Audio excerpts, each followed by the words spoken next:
Hello, Mooncrafters. Welcome. This is Craft of Moon.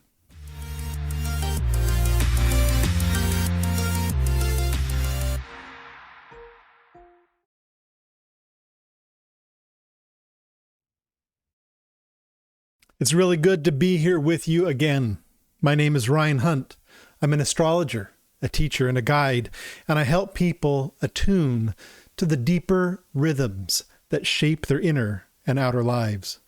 Rhythms that move through lunar cycles, planetary phases, and the subtle ways the cosmos reflects the unfolding of our consciousness.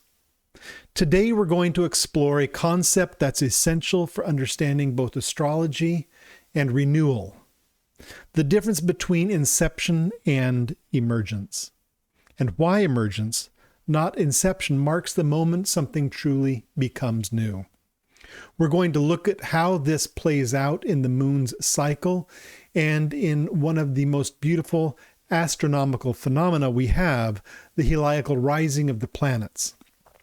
I'll unpack all of that in just a moment, but first I want to frame how today's teaching fits into the bigger picture. We're in the middle of a 5-video series leading up to my new course with Synchronicity University. 5 Cosmic Catalysts for your best year yet. In this course, we explore how 5 planets, Mars, Jupiter, Saturn, Pluto, and Uranus, act as phase shifts in the unfolding of your year. Mars, the initiator; Jupiter, the visionary; Saturn, the architect; Pluto, the transformer; and Uranus, the awakener. Each of these 5 catalysts marks a different moment in the cycle of renewal that unfolds between the winter solstice and the new year, whether that's Western New Year or Chinese New Year or your own personal rhythm of emergence.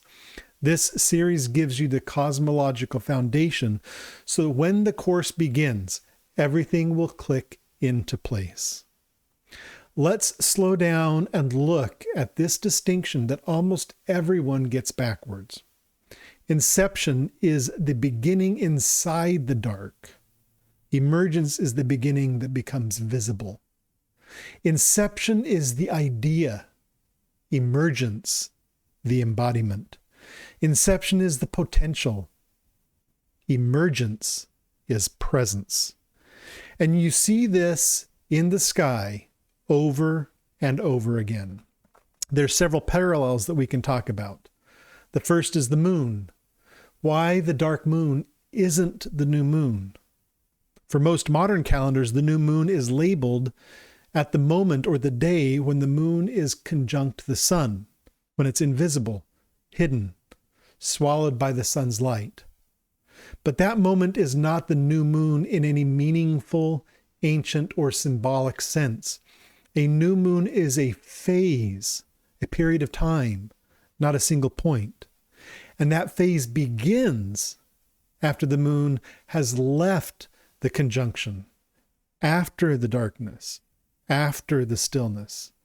A new moon begins when the moon starts to separate from the sun and lasts until the moon leaves the sign where the conjunction occurred, or the first sliver of crescent light appears in the sky, whichever comes first. The moon does not begin at the moment of union. It begins with the separation and is considered begun at the first visible crescent, that tiny curve of light that says, I am here again. This is emergence, the crowning of the head at birth. Darkness is stillness. Light is newness. And that distinction is everything. A second parallel can be seen in the heliacal rising of planets, rebirth through visibility. The heliacal rising. This is the moment a planet becomes visible again after being completely lost in the sun's beams, sometimes for weeks, sometimes for months.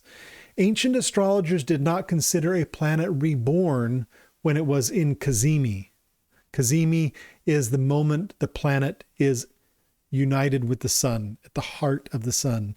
And even though Cazimi is beautiful and pure and powerful, Cazimi is inception, purification, renewal inside the dark. But it is not rebirth. Rebirth is when the planet steps forward and becomes visible again in the dawn sky, rising just moments before the sun. That first moment of visibility, that moment where the planet re-enters the world, that is re-emergence. There is always a gap between inception and emergence, a period of gestation. The cosmos never rushes the return. The third parallel, how cultures time renewal. Cultures around the world understood this in their bones.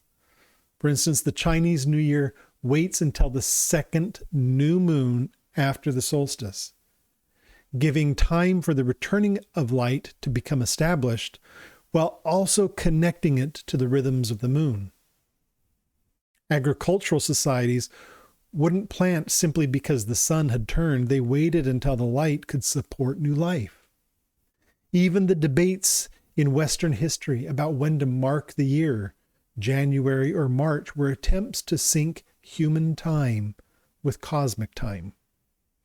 Nature keeps wishes secret at inception and celebrates them at emergence. Let me put it this way. Think about those times when you've gone through something difficult: illness, grief, burnout, heartbreak. There's always a moment when something shifts, a moment where the inner tide turns. But that's not the moment you say, "I'm back." You're not dancing again at that moment. You're not laughing with friends yet. You're not truly yourself. There's a space, a necessary space, where the inner work strengthens into outer presence. Inception happens in the dark. Emergence happens in the light. So why are we talking about emergence today specifically? Because this brings us to our second planetary catalyst in the course that I'm teaching this January with Synchronicity University. You'll be able to see a link to that in the description below. If for some reason you can't find it there, you can always go over to Nadia Shah's channel, go to the website, Synchronicity University, check it out there, but you should be able to find the link in the description below. And this second class that we're talking about is about Jupiter, the visionary.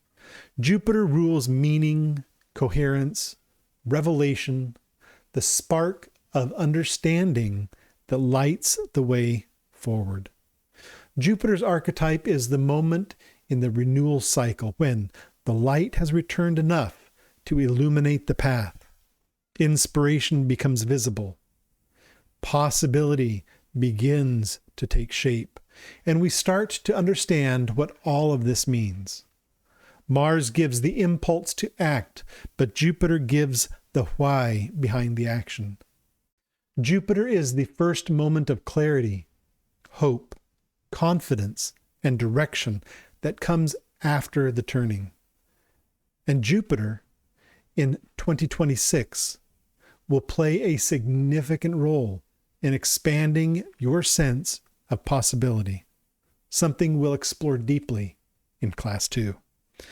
If this teaching resonated with you, I'd love for you to support this channel by liking this video and subscribing to the channel. I'm always surprised to look at the statistics for the videos and see how many new people are watching the videos. It's a lot, and it just amazes me that they're not subscribed. So if you're one of those people that are watching and are not yet subscribed to this video, please do so. It genuinely helps the work reach more people.